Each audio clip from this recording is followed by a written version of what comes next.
Welcome back to my channel Ashir Saleem official.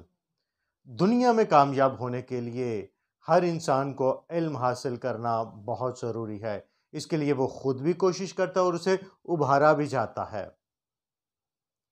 کیونکہ سقراط کے پاس ایک شخص آیا سوٹڈ بوٹڈ، اور اس نے کہا اب آپ بات چیت کیجئے تاکہ آپ کی قابلیت یعنی آپ کے علم کا پتہ چل سکے۔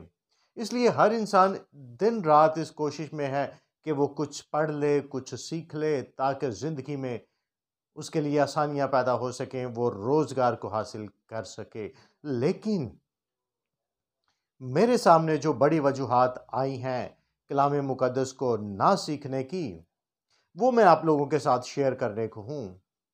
اگر آپ کے پاس کوئی تیسری وجہ ہو تو ضرور مجھے بتائیے گا، کمنٹ کیجئے گا، کیونکہ مجھے دو سے زیادہ کوئی ایسی تیسری وجوہات نظر ہی نہیں آئی، نہ میں نے دیکھی نہ سنی ہے۔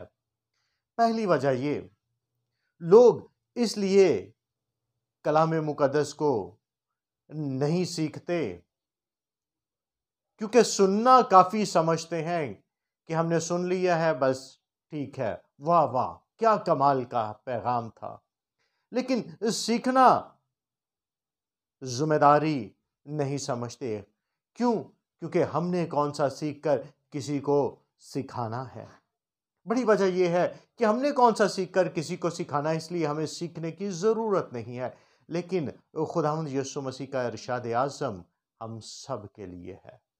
ہمیں کلام مقدس کو سیکھنا چاہیے اور اپنی نسلوں تک پہنچانا ہے۔ بڑی وجہ یہ ہے کہ اس لیے نہیں سیکھتے کہ ہم نے کسی کو سکھانا نہیں ہے۔ دوسری بڑی وجہ، ہم نے کون سا سیکھ کر اس پر عمل کر لینا ہے، سیکھنے کی ضرورت ہی نہیں ہے۔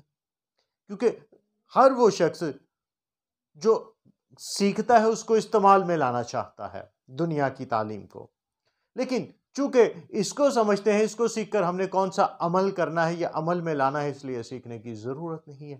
پہلی، ہم نے کون سا سیکھ کر کسی کو سکھانا ہے، دوسری، ہم نے کون سا سیکھ کر عمل کرنا ہے۔ لیکن عزیزو، یہ نہایت ہی ضروری ہے، کیونکہ خداوند کا کلام ہمارے قدموں کے لیے چراغ اور راہ کے لیے روشنی ہے۔